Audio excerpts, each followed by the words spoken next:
मैं इस पर लाइट डाल रहा हूँ और देख लीजिए सामने दिख रहा है ये। हेलो माय डियर फ्रेंड्स, स्वागत है आपका आपके अपने चैनल JK24 स्टडी में।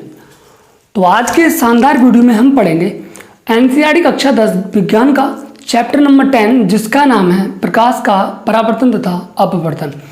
तो आज हम इस चैप्टर को बहुत ही बेसिक तरीके से और प्रैक्टिकली समझने वाले हैं। चलिए वीडियो को शुरू करते हैं। सबसे पहले हमें ये जानना बहुत ज़रूरी है प्रकाश क्या है। तो प्रकाश वह ऊर्जा है जिसके द्वारा वस्तुओं को देखा जा सकता है, यानी कि बिना प्रकाश के हम वस्तुओं को नहीं देख सकते हैं। जैसे कि रात में अगर अंधेरा हो जाता है तो हमें वस्तुएं नहीं दिखाई देती हैं क्योंकि उस टाइम प्रकाश नहीं होता है। जब हम प्रकाश डाल देते हैं किसी वस्तु पर तब हमें वस्तु दिखाई देने लगती है। तो इसे प्रकाश कहते हैं। प्रकाश के गुण, प्रकाश सरल रेखा में गमन करता है। इसका मतलब क्या हुआ? प्रकाश सरल रेखा का मतलब हुआ जैसे कि आप मान लीजिए कोई भी बंदूक है, ठीक है। अगर हम बंदूक से गोली को चलाएंगे, ठीक है, एकदम से सीधी जाएगी, ऐसा नहीं हो सकता। मान लीजिए यहाँ पर ये बंदूक रखी हुई है और यहाँ पर हमें गोली चलाना है। क्या कभी ऐसा हो सकता है कि बंदूक गोली इधर से घूम कर जाए? नहीं जा सकती। वो किधर से जाएगी? वो सीधी जाएगी, एकदम सीधी जाएगी ना। तो प्रकाश भी एकदम सीधा जाता है, यानी कि इसी को कहते हैं सरल रेखा में, यानी कि एक सीधी रेखा में, ठीक है। तो प्रकाश सरल रेखा में गमन करता है।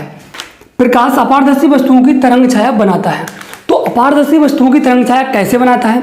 तो देख लीजिए, ये एक अपारदर्शी वस्तु है, इसकी उस तरफ नहीं देख सकते हम, और अब आप देख लीजिए इसकी छाया बनाएगा। ये देखो, हमने कुछ इस प्रकार से, एक मिनट रुकिए, हाँ देखिए, अब देखिए उधर से एक छाया बन रही है, जैसे कि हम देख पा रहे हैं उधर एक छाया बन रही है। तो ये क्या है? अपारदर्शी वस्तुओं की छाया बनाता है। कि प्रकाश की जो चाल है वो निर्वात में सर्वाधिक होती है। निर्वात, ये पॉइंट बहुत ज़्यादा मोस्ट इंपोर्टेंट आ गया। निर्वात का मतलब होता है कि जहाँ पर वायु यानी वायुमंडल ना हो, वह उसे कहते हैं निर्वात। जैसे कि चंद्रमा पर आप कह सकते हो। तो वहाँ पर प्रकाश की जो चाल है, चाल का मतलब होता है गति, तो वो वहाँ पर जो है सर्वाधिक होगी। कहने का मतलब 3 × 10⁸ मीटर/सेकंड, ठीक है। चलिए, चमकीले पृष्ठों से प्रकाश परावर्तित हो जाता है। परावर्तित, इसका मतलब हम आगे इस वीडियो में बहुत ही अच्छे तरीके से इसका विस्तार से वर्णन करने वाले। प्रकाश का परावर्तन किसे कहते हैं? तो जब प्रकाश किसी माध्यम सतह से टकराकर पुनः उसी माध्यम में वापस लौट आता है जिस माध्यम से वह आपतित हुआ था, इसे ही प्रकाश का परावर्तन कहते हैं। तो आप समझ लीजिए, देखिए क्या होता है, इसे मैं आपको प्रैक्टिकली बताने वाला हूँ। मैंने एग्जाम्पल के रूप में एक दर्पण को ले लिया है, ठीक है, और एक टॉर्च को ले लिया है। अब देखिए, हमने दर्पण को कुछ इस प्रकार से लगा लिया है। ये एक समतल दर्पण है जिसमें आप अपना चेहरा देखते हैं।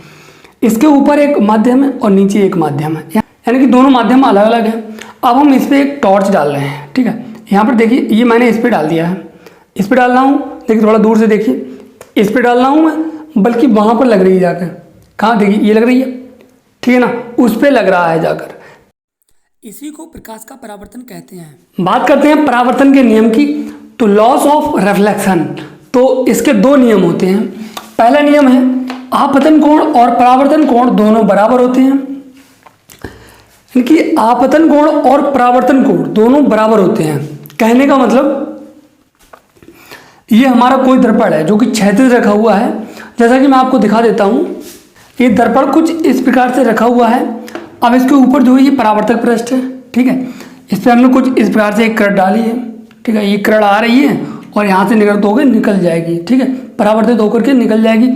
बीच में हमने कोई आभासी अविलंब मान लिया है, ठीक है।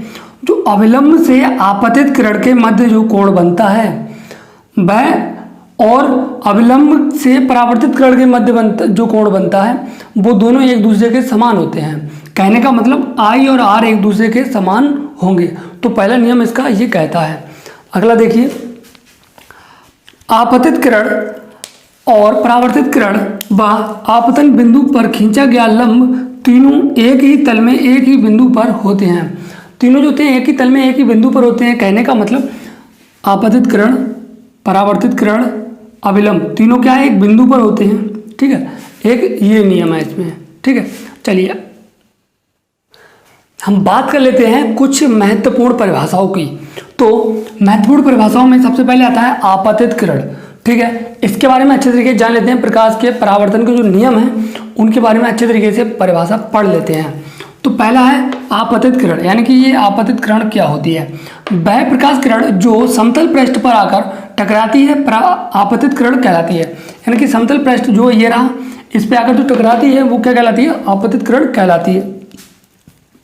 परावर्तित किरण, वह प्रकाश किरण जो समतल पृष्ठ से टकराकर पुनः उसी माध्यम में लौट जाती है, परावर्तित किरण कहलाती है।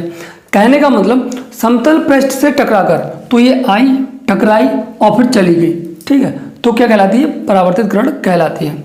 आगे देख लीजिए, आपतन बिंदु। आपतित किरण परावर्तक पृष्ठ के जिस बिंदु पर आकर टकराती है वह बिंदु आपतन बिंदु कहलाता है।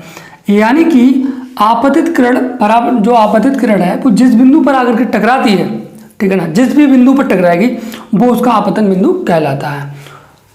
अगला आता है अविलंब। तो आपतन बिंदु से पृष्ठ के लंबवत खींची गई रेखा अविलंब कहलाती है। यानी कि ये क्या है, आपका परावर्तक पृष्ठ है, परावर्तक पृष्ठ के लंबवत खींची गई रेखा अविलंब कहलाती है। जैसे कि आप देख सकते हैं ये लंबवत खींची गई है इसके, ठीक है, तो इसे क्या कहेंगे, अविलंब कहेंगे। आपतन कोण, आपतित किरण तथा अविलंब के मध्य बना कोण आपतन कोण कहलाता है। इसे आई से प्रदर्शित करते हैं, जो कि मैं आपको बता चुका हूँ। अविलंब और आपतित किरण के मध्य का कोण आई होता है, जिसे हम आपतन कोण कहते हैं। अगला है आपका परावर्तन कोण। तो परावर्तित किरण तथा अविलंब के मध्य बना कोण परावर्तन कोण कहलाता है। इसे हम आर से डिनोट करते हैं। जैसा कि मैं आपको बता चुका हूँ, अविलंब और परावर्तित किरण के मध्य जो कोण बनता है आर, जिसे हम परावर्तन कोण कहते हैं। तो उम्मीद करते हैं ये मोस्ट इंपोर्टेंट परिभाषाएं आपको बहुत अच्छे तरीके से समझ में आई होगी और इन्हें अच्छे तरीके से नोट डाउन कर लीजिए। अब हम जान लेते हैं परावर्तन के प्रकार। तो परावर्तन दो प्रकार से होता है। एक होता है आपका नियमित परावर्तन, जिसे हम अंग्रेजी में कहते हैं रेगुलर रिफ्लेक्शन, और दूसरा होता है अनियमित परावर्तन, जिसे हम कहते हैं इरेगुलर रिफ्लेक्शन। नियमित परावर्तन क्या होता है, यानी कि रेगुलर रिफ्लेक्शन, तो जब प्रकाश का परावर्तन किसी पॉलिशयुक्त चिकने पृष्ठ से होता है तो इस प्रकार के परावर्तन को नियमित परावर्तन कहते हैं। यानी कि जब प्रकाश का परावर्तन एक समतल और चिकने पृष्ठ से होता है, जैसा कि आप चित्र में देख पा रहे हैं, ये कोई परावर्तक तल है, चिकना पृष्ठ, ठीक है, इस पर कोई आपतित किरण आएगी तो उधर से निकल जाएगी परावर्तित होकर। तो इस प्रकार के परावर्तन को हम कहते हैं नियमित परावर्तन, जिसमें उसका परावर्तक पृष्ठ चिकना होता है, ठीक है।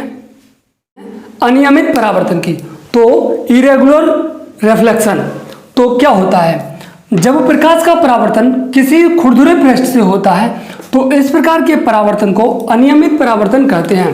कहने का मतलब जो उसका परावर्तक तल होता है वह समतल न होकर खुरदुरा होता है, यानी कि ऊबड़ खाबड़ होता है। जैसा कि आप देख सकते हैं, ऊपर हो कभी नीचे कभी ऊपर, इस प्रकार से होता है। तो इस प्रकार जो परावर्तन होता है उसे हम अनियमित परावर्तन कहते हैं। जैसे कि ये कोई आपतित किरणें आ रही हैं, ये किरण आई तो ये इधर के लिए चली गई, दूसरी आई वो ऊपर चली गई, तीसरी आई वो नीचे के लिए चली गई। तो इस प्रकार का जो परावर्तन है उसे ही हम जो है अनियमित परावर्तन कहते हैं, ठीक है। चलिए